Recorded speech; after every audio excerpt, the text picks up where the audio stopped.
السلام عليكم ورحمة الله وبركاته. السلام محمد دمانت وايد السلام يا وولاشين يوتيوب فوسوية دمانتي ولا ليال وانا دي السلام يا سلام قاسي سلام جودة بقى دمانتين إلهي إذن كيسا الله إذن السلامية إلهي السلامية إلهي إذن كيسا بإذن الله ولا ليال دمانتين وحمد الله الصومالي meelaad joogtaan baa Allah idin nabad geliyo insha Allah ilaahay idinka xijaabo balaayadan adduunka oo socota adduunka aakhiraba ilaahay idin nabad geliyo walaalayaal dhamaantiinba meelaad joogtaan basaaka aniga anaa naftayda u sabqaystay alaashaan ish annagaaba xajar nala yiri waa aragtaan bay la tahay saaka anaa naftayda u sabqaysanaya soo ma aragtaan علشان وحلا حجر وحلا يراهدا قريها الله يسكسو حريا وحلا يري لما بحي كرا وحوي ماذا دكامري مقايده ميل والبوال حرا أونلاين وبعد خد البنيسام قريها لجوجو كينيا مركا وحوي إن أنا نفتي هذا سكسب سبقيسنا ما دام عشقة شرنين dhammaantiin marka walaalayaal intaas oo inta aniga ii gaarka ahay dhammaantiin walaalayaal marka waa islaamiya Allah idin salaamiyo helo saaka mashqalkan jooga laakiin ma garanayno in asbuucada soo socda la joogi doono in kale waagina way 3 bilood baa la xiray ilaa shahr 7 8 9 baa la xiray 10 la furo marka inay sidii oo kale yeeli doonaan iyo inay furnaan doonaan ma garanayno ilaahay baa og dhammaantiin marka waxaan idin leeyahay walaalayaal caafimaad ku waara meelaad joogtaan ba ilaahay idin nabad geliyo amaana Allah waa amaana rasuul insha Allah ilaahayna balaayadan socota iyo cuduradan socda iyo masaa'ibaha kan laga baqayo ilaahayna ka xijaabo walaalayaal dhamaanteen intaas hadaan ugaga soo wareego ducadii iyo muxuu hayto saakay anigu aan iska waramay inaan sabqab marsanayo khamiisa walaalayaal marka ilaahay subxaanahu inoo dambi dhaafo meelan joognana Allahayna ku nabad yeelo saaka waxaan rabaa inaan ka hadlo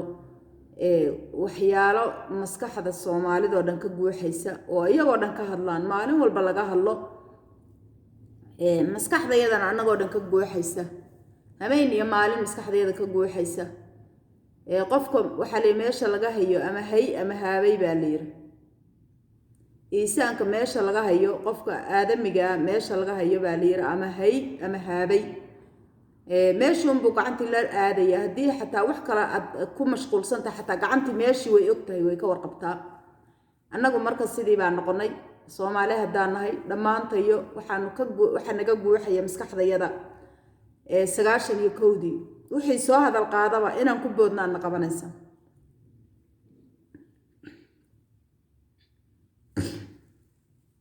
siiba hooyooyinka iyaga qurbaha ku daalay saaka waxaan dhageysanayay TV-ga qaranka oo islaamada dabadaha jooga oo qabiil walba leh ka hadlayaan ayaan saaka dhageysanayay kulligood waxay ka hadlayaan in dhibtii nagu soo dhacday dhibtii ka dhacday dhibta hadda nalala rabo waxa nalala hadda wali dad sacabada u tumayaan ayay ka hadlayaan sababta waxa weey waa dhibtii haysay bay gacanta wali ku hayaan dhibtii ku dhacday bay wali gacanta ku hayaan dhibta wali xanuunaysay wali gacanta ku hayaan wiilasha Soomaaliyeed ama ragga Soomaaliyeed waxaan u maleynayaa inay taas ka daadigsan tahay laakiin ay iswada dhaafinayaan sababtay taa waxa weeye saaka waxa la yeeshalay waxa lagu shirayaa la yidho Mareeb ama Cadaado labadaas aan isku hafaay ayay ku shirayeen baa la yiri waxa loo shirayaa ma aha dawlad kale inaan ka shirayno ma aha dawlad kale inaan u shirayno ma aha rag baa waxay matalayaan dawlado kale nin Soomaaliya oo walaalkeena oo wadanka inala leh baa wuxuu u taagan yahay dawlad kale inuu doodo horta aniga Soomaalida nimanka igala aqli daran wallahi Soomaalida Soomaaliya joogta igala aqli daran wallahi nimanka Soomaaliya jooga dadka shacabka Soomaaliya jooga nimanka igaga xun sababtay waxa igaga xun yihiin nin u doodaya dawlad kale oo yiri askartii Soomaaliyeed oo xuduudda Soomaaliya iyo qarannimada Soomaaliya difaacaysa wadanka laga soo qaado si ay ku kaayo wadanka u soo gasho anigu meesha u joogaan ugu tagi lahaa meeshan Soomaali haday midad jirto oo Soomaali muxuu hayto dhiig ku jira haday jirto meesha u jooga isku heeraari lahaayeen soo saara kuleelka iyaga waxa ka arkay macaanka iyagii uu dhadhamiyay oo macaanka iyagii baa ku batay sidoo badda u gadanayay muxuu dhuxusha Soomaaliya oo muxuu hayto qabiil kasta oo dhasho walaalkay ahaado aniga abtigay hooyaday la dhashay ahaado wallahi baan ku dhaarto waxaan dhihi lahaa Soomaali afarta gees ka istaagto dani iyo madoobaba afarta gees laga istaago oo intii afarta gees laga istaago hal la yiraahdo ama muxuu hayto dadka raac ama isa soo dhiiba la yiraahdo ama isa soo dhiiba ama muxuu hayto dadka raac la yiraahdo nin yiri wadankii Soomaaliya ama muxuu hayto dawladii Soomaaliya ama qarankii Soomaaliya ama ciidii Soomaaliya ha loo baneeyo cadow ha loo baneeyo oo ciidankeedii ha laga soo qaado yuu soo wada bal adinku ka fakaro Soomaali weyne yuu wada gabar saaka hadlaysay oo tiri Sheekh Shariif ba adeer iyo walaalkay oo 70 jir baana siday u hadlaysay waa maqlaysay dadka gobolada ku nool labada gobol shacabka ku nool waad maqlaysay sababtay tadhiig iyo dhacaan bay leedahay waa qof Allah subhanahu wa ta'ala uu soomaysay ama uu salaadaysa ka baqaysa way aadana ka baqmayso qabiilna u doodi mayso waad maqlaysay shacabka Soomaaliyeed hadii dhiig idin ku jiro labada gobol u dhashay anigu gobolada midkood baan u dhashay hadaa runta rabtaan gobolada midkood baan u dhashay laakiin u doodi mayo waxaan ugu doodayn anigu Soomaali hooyo Soomaaliyeed baan hayo Soomaali meelay degtaba hooyo ka ahbaanahay ma ahan inaan gobol u doodo mana ahan inaan gobol muxuu hayto aan u doodo anigu waxaan u doodayaa ciidda Soomaaliya waxaan u doodayaa shacabka Soomaaliya waxaan u doodayaa caruurta Soomaaliyeed oo meel walba ku dhibaataysan baan u doodayaa una taaganahay wax walba haday dhacaan aan ka aamusayn Soomaali marka waxa weeye qabiil waa kii qabriga idin gelin lahaana waana kii diintiina muxuu hayto shuubada gelin lahaa sababtoo adoo qof muslima oo soomo oo Ilaahay subhanahu wa ta'ala 24 saac baryaya hadii qalubtaada ay ku jirto inaad qabiil u doodaysid inaad hebel maanta waa in adeerkay yaanan ku tiiqsan hadaan iraahdo waxa weeye wallahi baan ku dhaartay bari waxa weeye waxaad noqonaysaa inaad muxuu hayto inaad qalbi af nadiifna tahay qalbigana aad wasaq tahay baad noqonaysaa